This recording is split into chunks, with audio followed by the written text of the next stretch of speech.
மாணவிகளே, உங்கள் யாவருக்கும் இனிய காலை வணக்கம். நீங்கள் படிச்சிட்ருப்பீங்கன்னு நினைக்கிறேன்.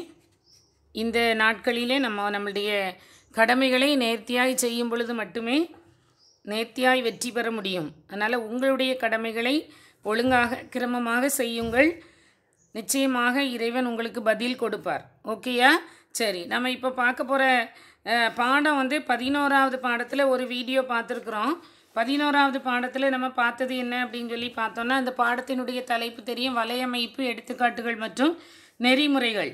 இதில் நம்ம படித்தது என்ன அப்படின்னு சொல்லி பார்த்தா, இணையத்தை பற்றி பார்த்தோம். அக இணையம், புற இணையம், இன்னுமாக மொபைல் வலையமைப்புகள் என்ன, அதனுடைய தலைமுறைகள், இவைகள் அனைத்தையும் கடந்த வீடியோவில் பார்த்துட்டோம். இப்போ நம்ம அடுத்ததாக பார்க்க போகிறது என்ன அப்படின்னு சொல்லி பார்த்தோன்னு சொன்னால், ஆர்எஃப்ஐடி, அதாவது ரேடியோ ஃப்ரீக்வன்சி ஐடென்டிஃபிகேஷன். உன்னுடைய புத்தகத்தில் நீ திறந்து எடுத்து வச்சுக்கோ. 11.1.4 அப்படிங்கிற அந்த தலைப்புக்கு கீழே இருக்குது. 11வது பாடத்தில் 1வது பிரிவில் 4வது. இதில் ஆர்எஃப்ஐடி அப்படின்னா என்ன அப்படின்னா, ரேடியோ அதிர்வெண் அடையாளம் காணல். ரேடியோ அதிர்வெண் அடையாளம் காணல்.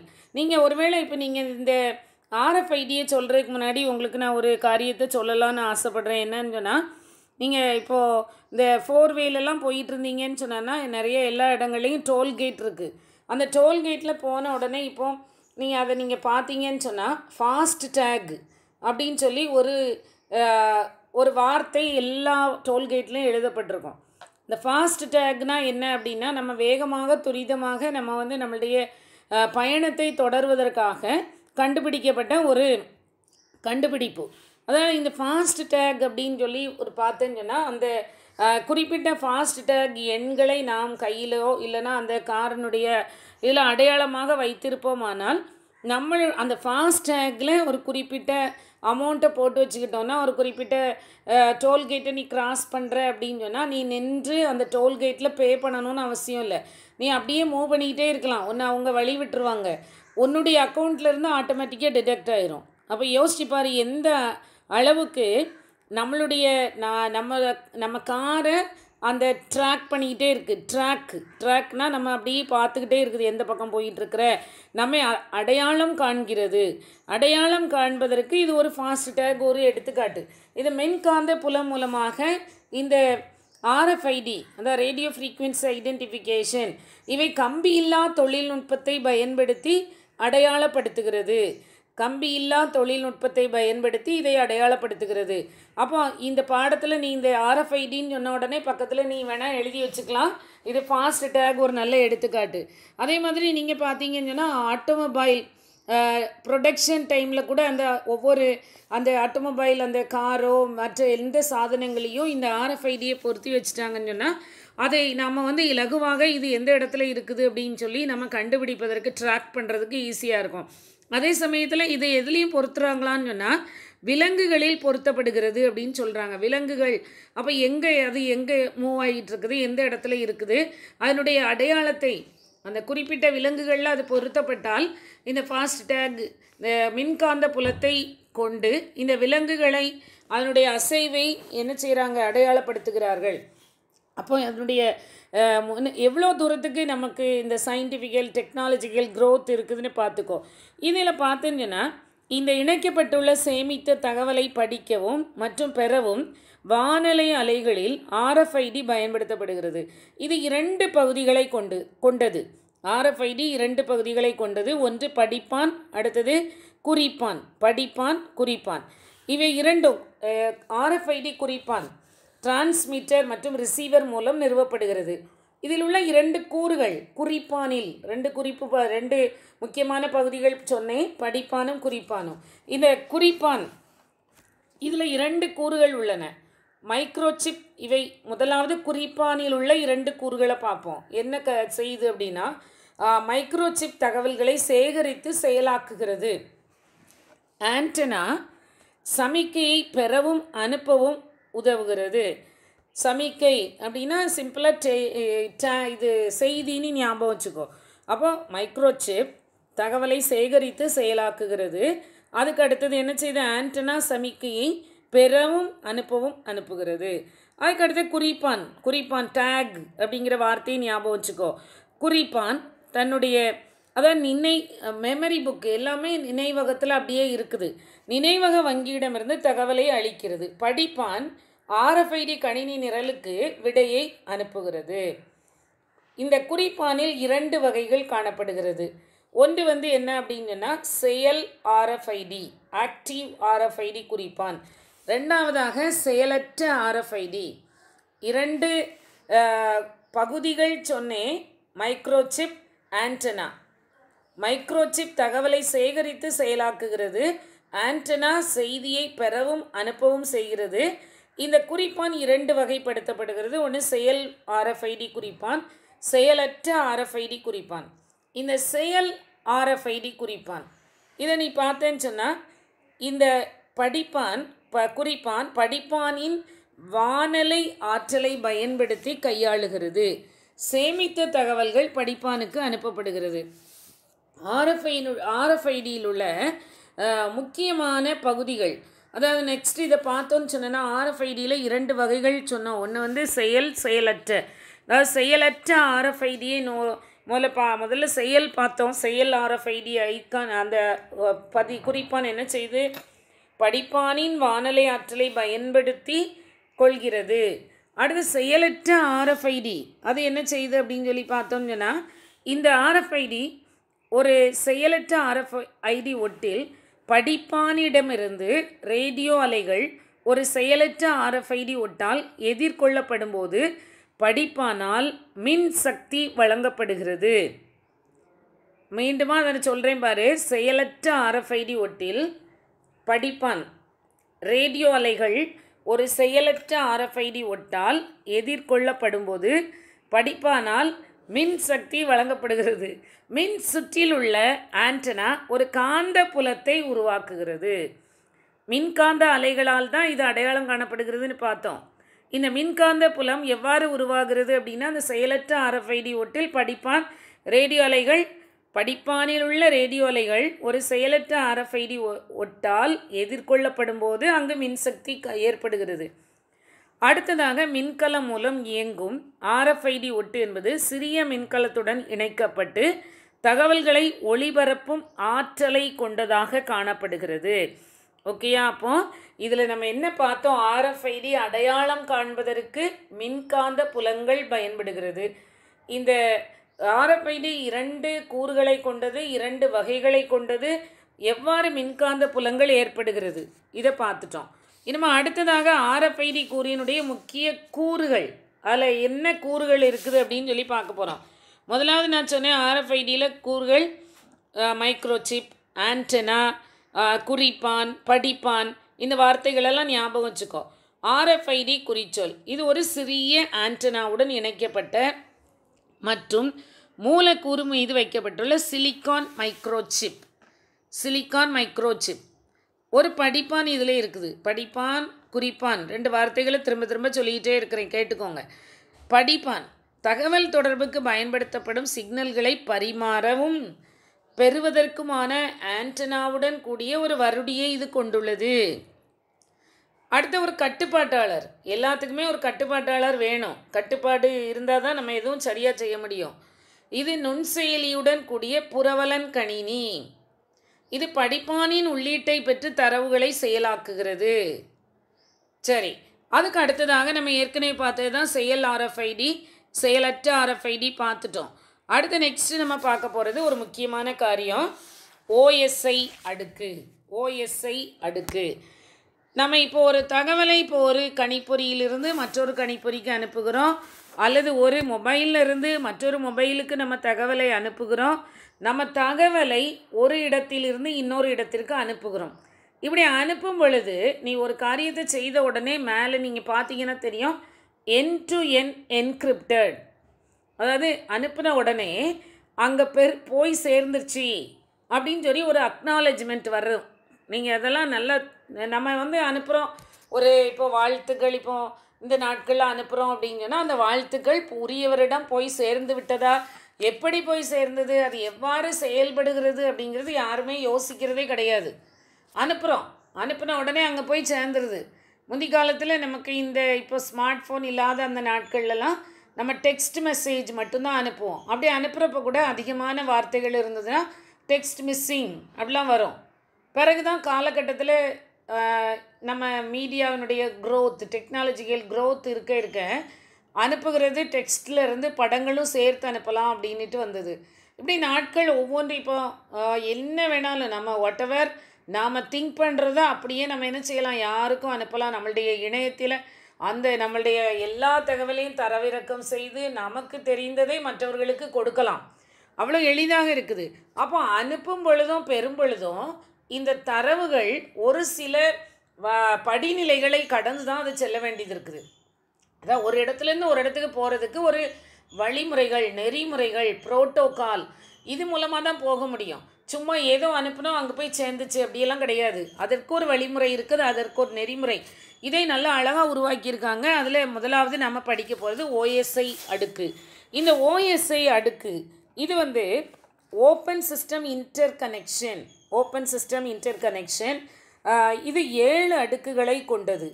7 அடுக்குகளை கொண்டது. இது 1983ஆம் ஆண்டு கண்டுபிடிக்கப்பட்டது. இது ஒரு மென்பொருளுடன் வலையமைப்பு நெறிமுறைகளை இயக்கும் பொதுவான கட்டமைப்பு. இது ஒரு பொதுவான கட்டமைப்பு.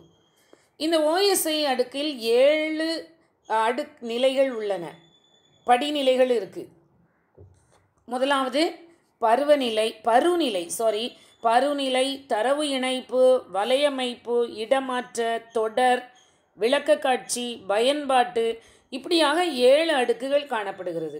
இதில் நீங்கள் பார்த்தீங்கன்னு சொன்னால் முதல் 2 அடுக்கு பருநிலை, ஆங்கிலத்தில் ஃபிசிக்கல் லேயர், தரவு இணைப்பு, டேட்டா லிங்க் லேயர். இந்த பருநிலையும் தரவு இணைப்பும் முழுக்க வன்பொருள் சார்ந்தது. ஞாபகம் வச்சுக்கோங்க, இது ரெண்டும் ஃபிசிக்கல் ரிலேட்டடாக, அதாவது வன்பொருளை சார்ந்தது. இதில் நீங்கள் பாருங்கள், பருநிலை அப்படின்னு சொன்னாலே முதலாம் அடுக்கு. இது சாதனங்களுக்கு மின் மற்றும் பருநிலை குறிப்புகளை வரையறுக்கிறது. எடுத்துக்காட்டுக்கு வோல்டேஜ் ஞாபகம் வச்சுக்கோங்க. என்ன அடுத்ததாக இரண்டாவது தரவு இணைப்பு. இதுவும் வன்பொருளை சார்ந்ததுன்னு சொல்கிறேன். இது 2வது அடுக்கு. இது பரிமாற்றப்படும் தரவுகள் பிழைகள் இல்லாமல் இருப்பதற்கு உத்தரவாதம் அளிக்கிறது. பிழைகள் இல்லாமல் இருப்பதற்கு ஈத்தர்நெட்டுக்கு இதுக்கு ஒவ்வொன்றுக்கும் ஒவ்வொரு அடையாள எண்கள் உண்டு. நம்ம எல்லாத்தையும் ஞாபகம், ஒரு குறிப்பிட்ட இடத்துலேருந்து ஒரு குறிப்பிட்ட இடத்துக்கு போகிறதுக்கு நமக்கு இப்போது முந்தி காலம் லெட்ரு அனுப்புகிறப்போ அட்ரஸ் வச்சு அனுப்புவோம். இப்போ எதுவுமே தேவையில்லை. ஆனால் அந்த எண்கள் அடையாள எண்கள், முகவரி. இப்போ ஈத்தர்நெட்டுக்கு 802.3, ஒய்ஃபைக்கு 803.11. அப்போ இந்த எண்கள் நமக்கு தெரியாது. ஈத்தர்நெட் மூலமாக அனுப்புகிறோன்னு சொன்னால் அந்த எண்கள் 802.3. அதே இது ஒய்ஃபை மூலமாக அனுப்புகிறோன்னு சொன்னால் 803.11. எதுவுமே தெரியாது. ஆனால் நம்ம என்ன செய்கிறோம், எல்லாவற்றையும் நேர்த்தியாக அனுப்புவதற்கு இந்த அடுக்குகள் மிக அழகாக பயன்படுகிறது. நெறிமுறைகளை கொண்ட இந்த அடுக்குகளில் முதல் 2 OSIயில் முதல் 2 அடுக்குகள் முழுக்க வன்பொருளை சார்ந்தது. மீதி உள்ள 4 அடுக்குகளும் மென்பொருள், சாஃப்ட்வேர் ரிலேட்டடானது. அதில் முதலாவது வலையமைப்பு, நெட்வொர்க் லேயர். இது அனுப்பப்படுகிற தரவுகளை பொட்டலங்களாக பிரிக்கப்பட்டு அதன் பாதையை தீர்மானிக்கிறது. இது எந்த வழியில் போகணும், எப்படி அனுப்பணும். இந்த அடுக்கில் IP முகவரியை பயன்படுத்தி தரவு பொட்டலங்களின் பாதை கண்டுபிடிக்கப்படுகிறது. அப்போ வலையமைப்பு அடுக்கு பாதையை நிர்ணயம் செய்கிறது. 4வது இடமாற்ற அடுக்கு. இது தரவு வெற்றிகரமாக ஒரு இடத்திலிருந்து இன்னொரு இடத்திற்கு இடமாற்றம் செய்யப்பட்டுள்ளதை உறுதி செய்கிறது. அடுத்ததாக தொடர் அடுக்கு. இது 5வது அடுக்கு. இது என்னன்னு சொல்லி பார்த்தீங்கன்னா, இதுக்கு ஆங்கிலத்தில் கொடுத்துருக்காங்க ஹேண்ட் ஷேக்கிங் கனெக்ஷன். 2 பேரும் ஒருத்தர் பார்க்குறப்ப நம்ம ஹேண்ட் ஷேக் பண்ணுவோம்ல, நான் வந்திருக்கிறேன், நீ வந்துட்ட. அப்போ பெறுநர் அனுப்புனரோடு ஹேண்ட் ஷேக், அந்த அக்னாலஜ்மெண்ட். பல்வேறு வலையமைப்பு நிறுவனங்களுக்கிடையே நிறுவப்பட்ட அமைப்பு தொடரை கண்டறிகிறது. இது கணினிகளுக்கிடையே உரையாடல்களை என்ன செய்து கட்டுப்படுத்துகிறது.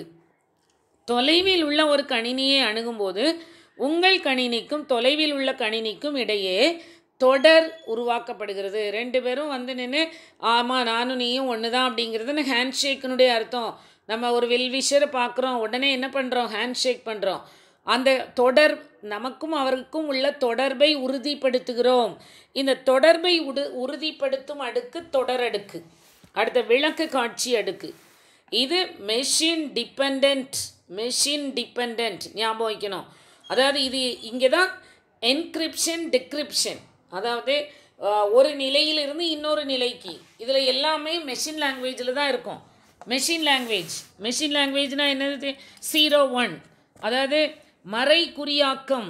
இந்த நெறிமுறைகள் எல்லாம் இந்த அடுக்கில் தான் செய்யப்படுகிறது. இது கிட்டத்தட்ட என்னது, செக்யூர் சாக்கெட் லேயர் துளை, அதை பாதுகாப்பு துளை அடுக்கை ஒத்தது. அடுத்தது பயன்பாட்டு அடுக்கு. இந்த பயன்பாட்டு அடுக்கு தான் கடைசி நிலை.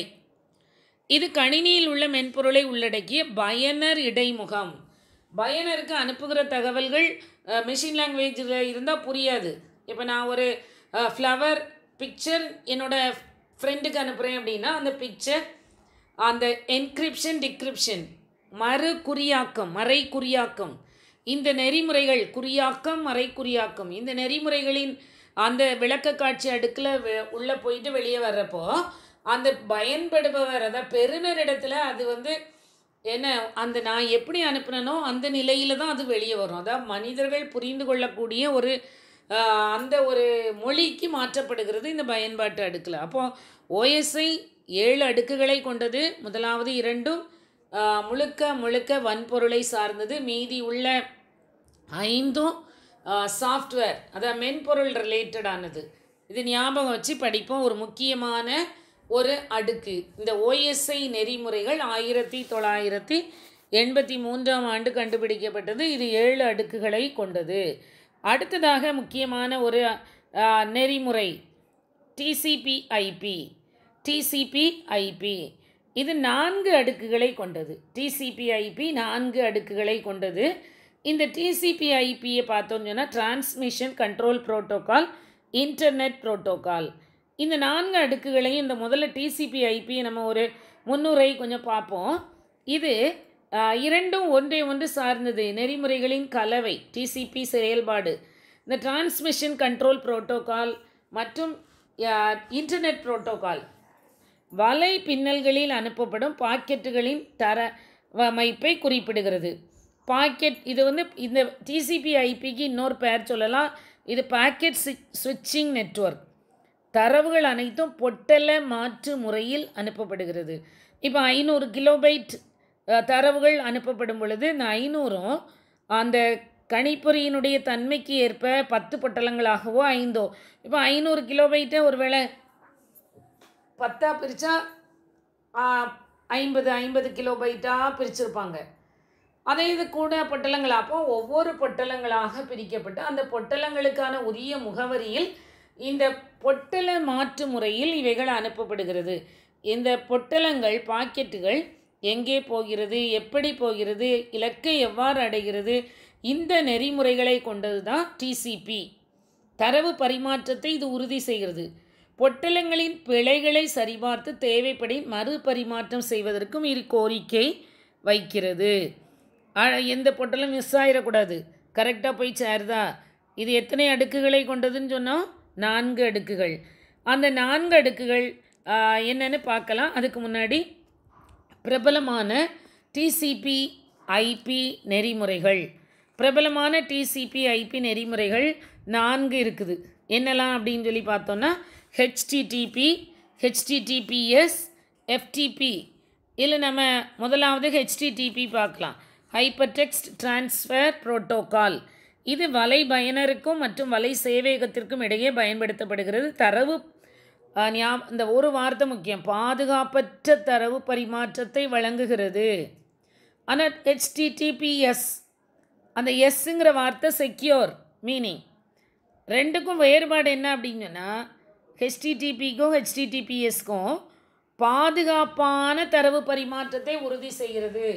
இதில் ஒரு எடுத்துக்காட்டுக்கு நான் சொல்லலான்னு ஆசைப்படுறேன். என்ன அப்படின்னா, இப்போ ஒருவேளை உன்னுடைய கணிப்பொறியை நீ ஆன் பண்ணுற, நீ வந்து ஒரு பேங்க்கு டிரான்சாக்ஷனுக்காக முற்படுறா.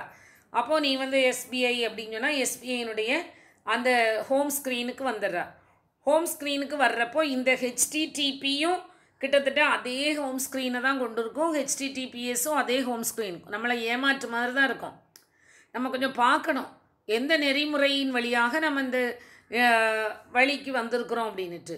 ஹெச்டிடிபி வழியாக போகும் பொழுது நம்மளுடைய தகவல்கள் ஒருவேளை பாதுகாப்பற்ற நிலையில் அந்த ஹேக்கர்ஸ் மூலமாக அது என்ன செய்யப்படுகிறது, திருடப்படுகிறது. ஆனால் ஹெச்டிடிபிஎஸ் செக்யூர், இதன் மூலமாக ரெண்டும் ஒன்று போல தான் இருக்கும். நீங்கள் இந்த பேட்டா, அந்த செருப்பு பேட்டான்னு போட்டிருக்கோம், சில இடங்களில் பிஇடிஏ. கொஞ்சம் ஏமாந்தவங்க பேட்டா ஷோரூம் நினச்சிட்டு போயிடக்கூடாது. அப்படியெல்லாம் அதே தான் இங்கேயும். ஹெச்டிடிபி, ஹெச்டிடிபிஎஸ் ஞாபகம், செக்யூர்.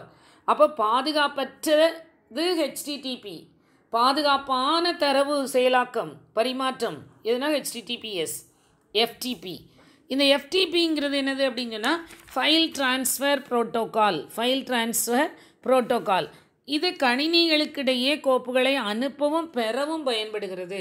இந்த மூன்றும் பிரபலமான டிசிபி ஐபியினுடைய நெறிமுறைகள். HTTP, HTTPS, FTP, file transfer protocol. அடுத்தது இந்த டிசிபி ஐபி எல்லாத்துக்கும் ஒவ்வொரு முகவரி இருக்குதுன்னு சொல்லியிருக்கிறேன். இப்போ நம்ம வீட்டுக்கு கேஸ் கனெக்ஷன் வருதுன்னா ஒரு நம்பர் கொடுத்துருப்பாங்க, எலக்ட்ரிக் கனெக்ஷன் வேணுமா ஒரு நம்பர் கொடுத்துருப்பாங்க. ஈவன் மொபைல் இருக்கிறதுனால நமக்கு ஒவ்வொன்றுக்கும் ஒவ்வொரு எண்கள் கொடுக்கப்படுகிறது, முகவரி. அதே தான் இங்கேயும் அந்த கணிப்பொறியில் நம்ம வலையமைப்பில் முகவரிகள் ஒவ்வொன்றுக்கும் கொடுக்கப்படுகிற அந்த முகவரிகள் ஐபி முகவரி. எல்லா வலைதளத்திற்கும் ஐபி முகவரி. இவைகள் நினைவில் வைத்துக்கொள்வது சற்று கடினம். எல்லாமே பெரிய ஒரு எண்களாக நமக்கு அந்த மாதிரி இருக்குது. அதனால் அந்த எண்களை நம்ம மனனம் செய்யணும்னு அவசியமே இல்லை. எடுத்துக்காட்டுக்கு பாரு, கூகுள். அதில் கூகுள்னு சொல்லி பார்த்தோம்னா கூகுளுக்கான ஐபி முகவரி 216.58.216.164 என்பது கூகுளுக்கான ஐபி முகவரி. அப்போ கூகுள் அந்த டொமைன் பெயர், கூகுளுக்கான டொமைன் பெயர் என்னது, google.com. இப்படி ஒவ்வொன்றுக்கும் ஒரு முகவரி கண்டிப்பாக இருக்கும். அந்த முகவரி எண்களால் அறியப்படுகிறது. ஆனால் நமக்கு அந்த எண்கள் கண்டிப்பாக தெரியணும்னு அவசியம் கிடையாது. ஓகேயா? சரி, இப்போ அடுத்து நம்ம பார்க்க போகிறது என்ன அப்படின்னு சொன்னால் டிசிபி ஐபியின் பல்வேறு அடுக்குகள். டிசிபி ஐபி சொன்னேன், ஒரு பொட்டலமாற்ற நெறிமுறை. TCP IP transmission control protocol, internet protocol. இது 4 அடுக்குகளை கொண்டது. இது செய்திகளை படிக்க, கோப்புகளை பரிமாற்றம் செய்ய இது பயன்படுகிறது. இது முதலாவதாக யுஎஸ் டிபார்ட்மெண்ட் ஆஃப் டிஃபென்ஸில் 1982 இது பயன்பட்டது. ஓகேயா? மறக்காதல இனிமேல். சரி, அடுத்தது பாரு, இந்த டிசிபி ஐபியின் பல்வேறு அடுக்குகளில் முக்கியமாக 4 அடுக்குகள் சொன்னேன். முதலாவது வரை அணுகல் அடுக்கு, இரண்டாவது இணைய அடுக்கு, மூன்றாவது இடமாற்ற அடுக்கு, நான்காவது பயன்பாட்டு அடுக்கு. முதலாவது வரை அணுகல் அடுக்கு, இணைய அடுக்கு, இடமாற்ற அடுக்கு, பயன்பாட்டு அடுக்கு. இதில் பாரு, ஓஎஸ்ஐயில் 7 இருந்தது. அந்த 7 செய்கிற பணியையும் இது 4 செய்து முடிச்சிருது. இந்த வரை அணுகல் அடுக்கு பொட்டலங்களை தயாரிப்பதில் பங்கு வகிக்கிறது. இணைய அடுக்கு பொட்டலங்கள் எவ்வாறு வழங்கப்பட வேண்டும், அந்த ரூட்டிங் அந்த பணியை எது செய்கிறது, இணைய அடுக்கு செய்யுது. இடமாற்ற அடுக்கு சரியான தரவு மாற்றத்தை உறுதி செய்கிறது. பயன்பாட்டு அடுக்கு, இந்த பயன்பாட்டு அடுக்கு தான் வலை செயல்முறைகள், file transfer protocol, hyper text transfer protocol மற்றும் சிம்பிள் மெயில் டிரான்ஸ்ஃபர் புரோட்டோகால் ஆகியவற்றை இந்த பயன்பாட்டு அடுக்கு தனக்குள் உள்ளடக்கியது. சரி, இதே மாதிரி இந்த நம்ம 2 முக்கியமான ஓஎஸ்ஐ டிசிபி ஐபின்னு சொல்லி நெறிமுறைகள், தரவுகளை ஒரு இடத்திலிருந்து மற்றொரு இடத்திற்கு பரிமாற்றம் செய்யும் பொழுது கடைபிடிக்க வேண்டிய இந்த முக்கியமான நெறிமுறைகளை பார்த்தோம். அதே மாதிரி இன்னும் நமக்கு ஒரு சில நெறிமுறைகள் இருக்குது. பிற வலையமைப்பு நெறிமுறைகளும் காணப்படுகிறது. இந்த பிற வலையமைப்பு நெறிமுறைகள் என்னெல்லாம் அப்படின்னு சொல்லி நம்ம பார்த்தோம்னு சொன்னால், முதலாவது இந்த பிற வலையமைப்பு நெறிமுறைகள், அதில் பாரு, ஓஎஸ்ஐ டிசிபி ஐபிஐ போலவே அநேகமான சில நெறிமுறைகள் காணப்படுகிறது. அதெல்லாம் என்னன்னு சொன்னால் பாரு, ஐபி, ஏஆர்பி, ஐசிஎம்பி, ஐஜிஎம்பி. அடுத்தது இவை இடமாற்ற அடுக்குகளிலும் டிசிபி, யூடிபி, பயன்பாட்டு அடுக்குகளிலும் HTTP, FTP, telnet, SMTP, DNS போன்றவை இந்த அடுக்குகள் காணப்படுகிறது. இது உன்னுடைய படத்தில் 13-12 இந்த படத்தை நீ பாரு. 12வது படம் டிசிபி ஐபி நெறிமுறைகளில் நல்ல விளக்கமாக கொடுத்துருக்காங்க. முதலாவது நமக்கு அப்ளிகேஷன் லேயர், பயன்பாட்டு அடுக்கு, இந்த மேல் நிலையில் இருக்கிற அடுக்கு. அதே இது நெட்வொர்க் இன்டர்ஃபேஸ் லேயர், அதாவது வரை அணுகல் அடுக்கு. இதில் என்னெல்லாம் இருக்குன்னு பாரு, ஈத்தர்நெட், டோக்கன் ரிங், அதர், அதுக்கு லிங்க் லேயர் ப்ரோட்டோகால்ஸ், இது கீழ்நிலை, இது வன்பொருள் சார்ந்தது. அடுத்து network layer, IP, AMP, ICMP, அடுத்து ஐஜிஎம்பி. ஐபி இன்டர்நெட் ப்ரோட்டோகால் தெரியும். ஏஆர்பி, ஐசிஎம்பின்னா என்னதுன்னா internet, ICMP internet control message internet group management protocol. அடுத்தது பாரு டிரான்ஸ்போர்ட், இடமாற்ற அடுக்கு. அதில் என்னெல்லாம் நெறிமுறைகள் இருக்குது, டிசிபியும் யூடிபியும் இருக்குது. பயன்பாட்டு அடுக்கில் என்ன நெறிமுறைகள், இந்த மஞ்சள் கலரில் இருக்கிறது நெறிமுறைகள், இந்த பச்சை கலரில் இருக்கிறது வந்து அடுக்கினுடைய பெயர். இந்த ஒவ்வொரு அடுக்கிலும் சில நெறிமுறைகள் காணப்படுகிறது.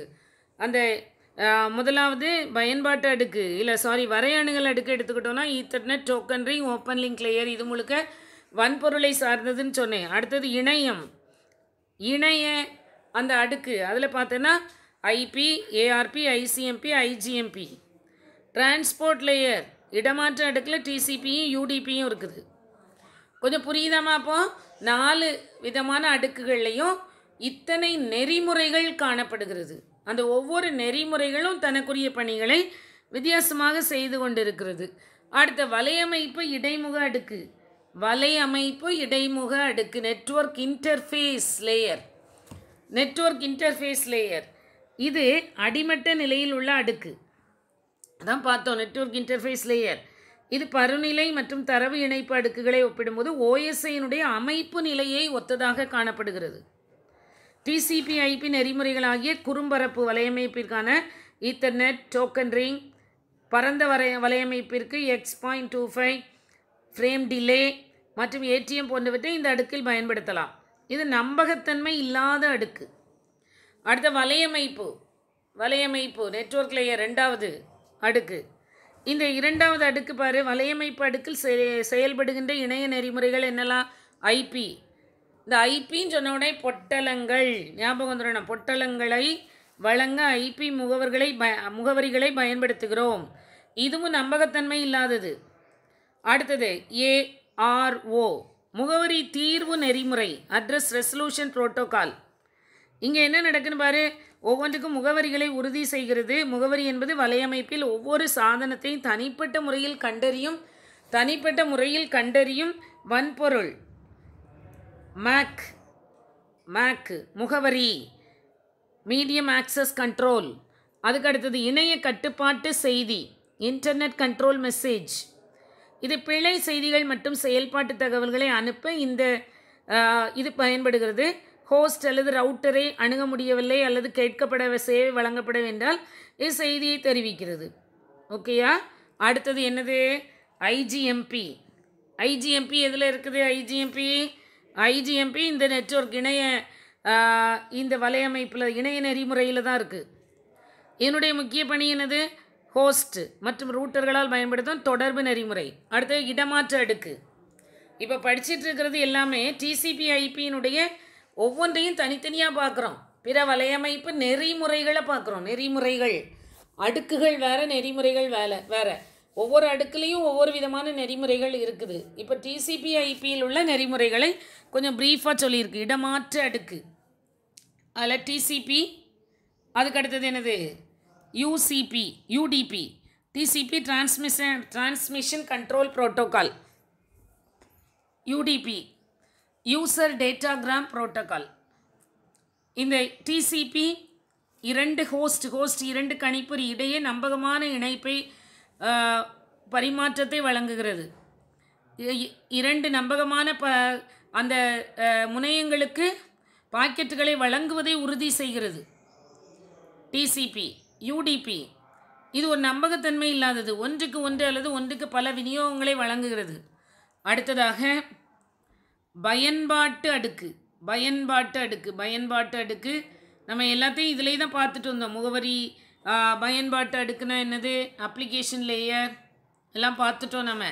அதுக்கு அடுத்ததாக TCP/IP மாதிரியின் பயன்பாட்டு அடுக்கு OSI குறிப்பி மாதிரியின் தொடர் விளக்க காட்சி. இதுலேயும் இந்த பயன்பாட்டு அடுக்கில் உள்ள தகவல்கள் என்னெல்லாம் இருக்குது அப்படின்னா hyper text transfer protocol HTTP, FTP, Telnet உலகளாவிய வலையின் முக்கிய நெறிமுறை. சேவையகத்திலிருந்து பயனருக்கு முழுமையான கோப்புகளை அனுப்பவும் பெறவும் இது அனுமதிக்கிறது. டெல்நெட் இணையத்தில் ஒரு கணினியை மற்றொரு கணினியோடு இணைக்கிறது. அடுத்தது SMTP simple mail transfer protocol மின்னஞ்சல் சேவையை வழங்குகிறது. டொமைன் நேம் சிஸ்டம் இது ஒரு விதமான பிற கணினிகளை எண்களை காட்டிலும் பெயர்களை கொண்டு குறிப்பிட இது பயன்படுகிறது.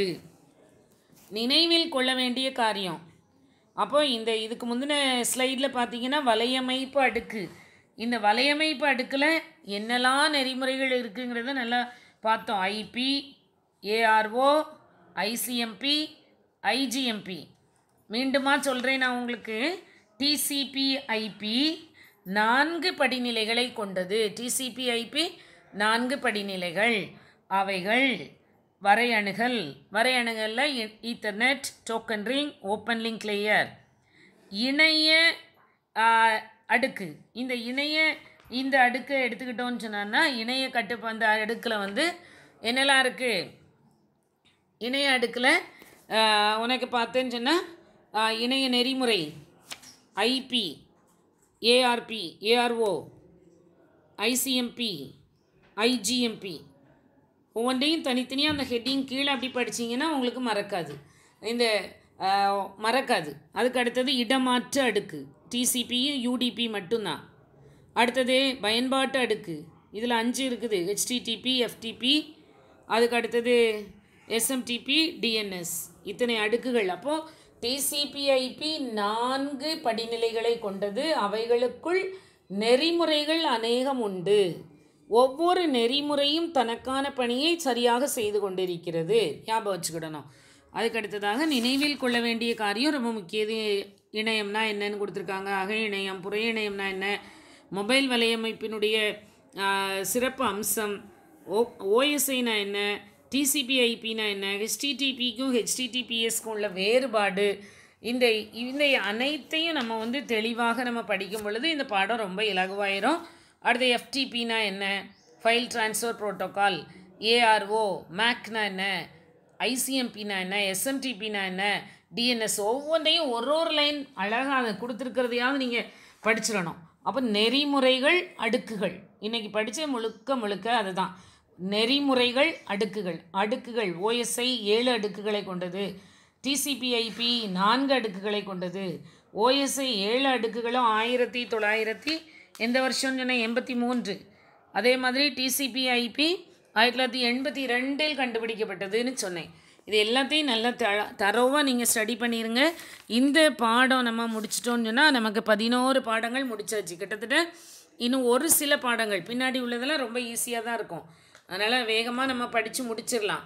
நல்லா உட்காந்து வீடியோவை பார்த்துட்டு உன்னுடைய புத்தகத்தையும் எடுத்துகிட்டு மார்க் பண்ணிவிட்டு படிக்க ஆரம்பிச்சிருங்க. ஓகேடா? சரி, thank you. Have a nice time.